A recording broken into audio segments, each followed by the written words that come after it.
it home, I dug her out, then I made her one of my aces. Marijuana fragrance, this tree here is outrageous. Want me to play in your city? Send an email to my agent. Yo, what's going down, everybody? It is Straight Into Boston here, aka the King of Boston, and today we're back for episode 14 of the Miami Marlins franchise here on MLB 13, the show, in Season 2. And yes, we're actually not making any trades this episode. I know, it's amazing. I think this is either the third or fourth gameplay episode of the season. And it's like the first one I'm not making any trades. So, anyway, the trade deadline is coming up, and I do have a few things I want to talk about going forward toward the trade deadline.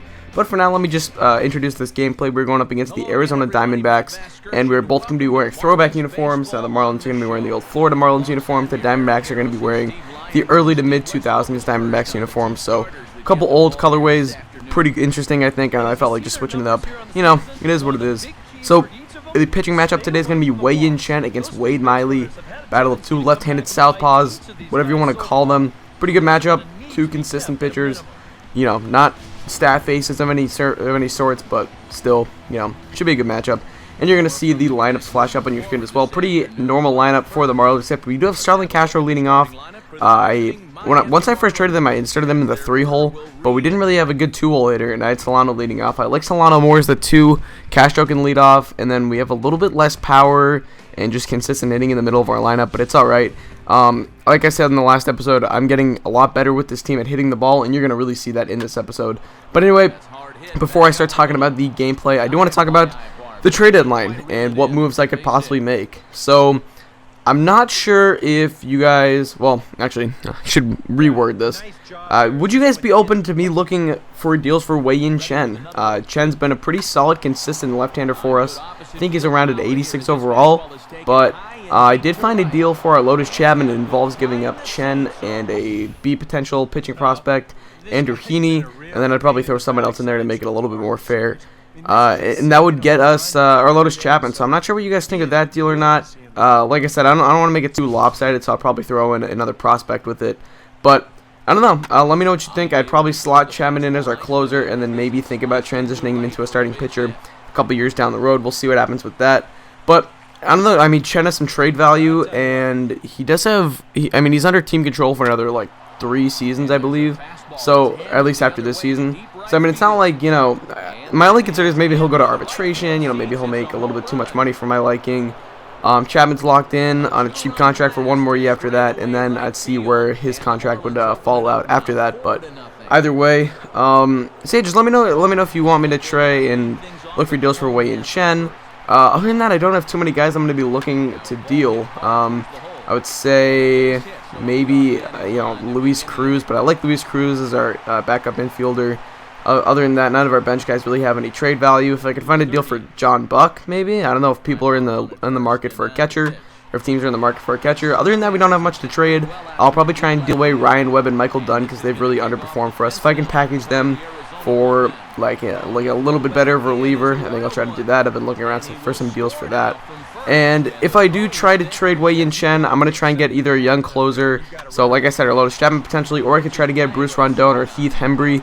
Heath Hembree, not many people know if he's a top pitching prospect for the San Francisco Giants. He's a closer, and in this franchise, he's like an 80 overall with A potential, and he's only 25 years old. So, I don't know. Let me know what you think about trying to trade Wei-Yin Chen. If you guys want me to keep him, that is completely fine. I can always look to deal him at a future date.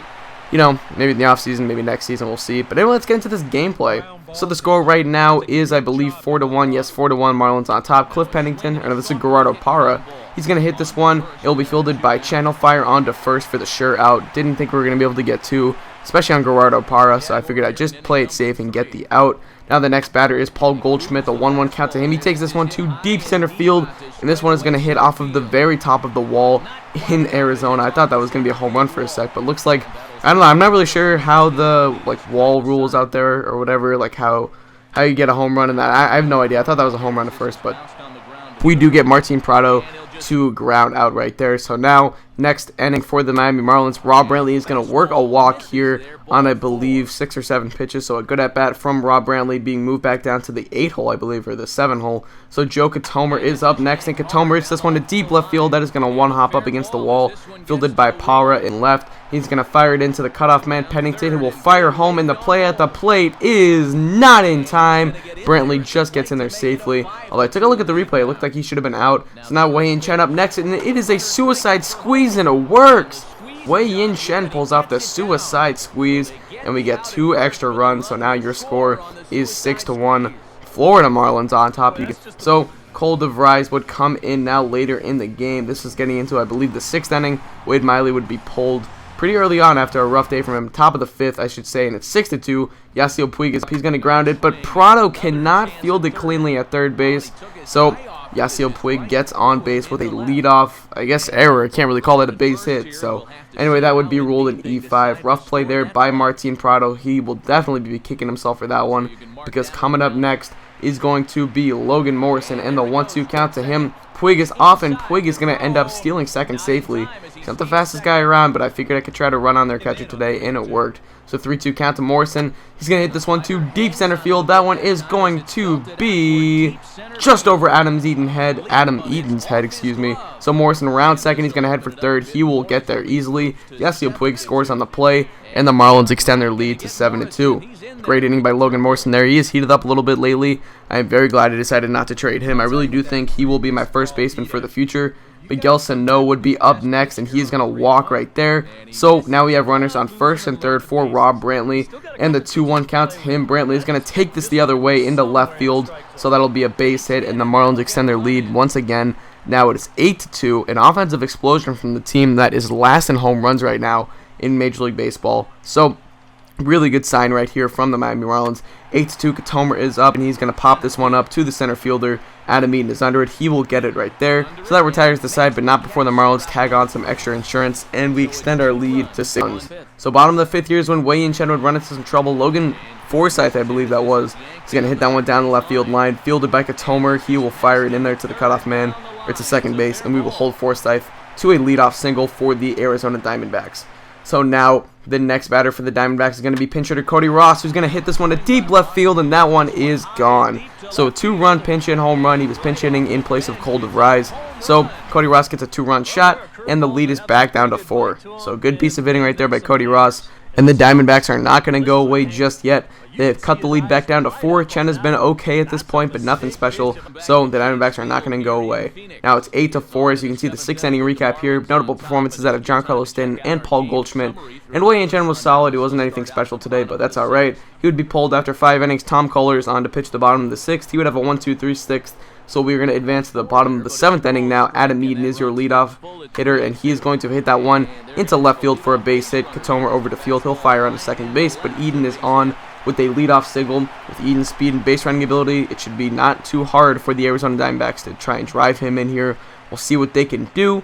So the next batter is Logan Forsythe up here, and he's going to hit this one to deep left field. Katomer is over. He will not be able to field this one. That will one-hop over the wall, and it is a ground rule double for Logan Forsythe and the Arizona Diamondbacks.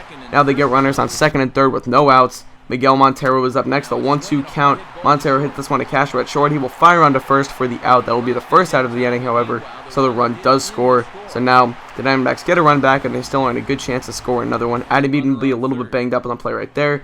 Now the next batter on the 0-2 count is going to hit this one to Morrison at first. He's going to try and fire home, but a bad animation means the throw would not be in time. Usually you can get away with firing home on those plays to first base, but we just got caught in a bad animation there, and that was a silly decision. So Ryan Webb would come on now. He has struggled all year so far with that 6 ERA and 15, it looks like, or so innings of work. So Paul Goldschmidt up runners on first and third to second, up for one, on to first. It's a double play, inning ending. Clutch pitching by Ryan Webb.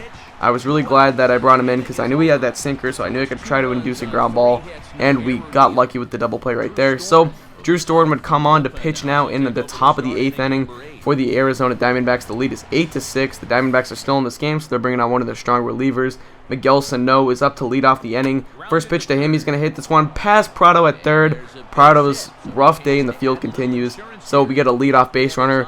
with Miguel Sano. He's had a good game so far. He had that home run in the first inning, and he's got that single down the left field line right there. So Katomer up next, the 2-0 count to him. He hits this one into the right center field gap.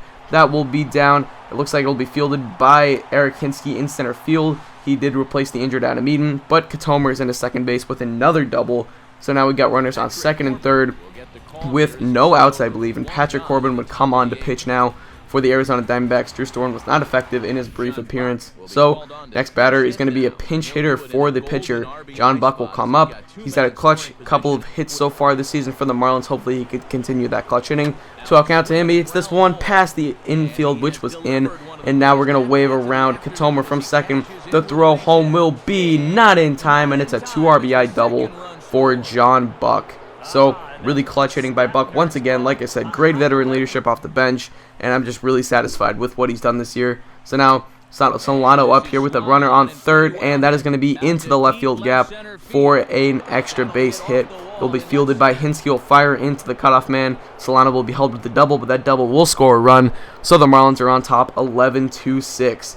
Once again, that offensive explosion just, I don't know, it came out today, and I was really satisfied with what we did. Giancarlo Stanton up 2 outs in the inning. He will ground this to the shortstop, who will fire under first for the out, and the Diamondbacks do get out of the inning. But we do get 3 runs in the inning, so it's 11-6. We extend our lead.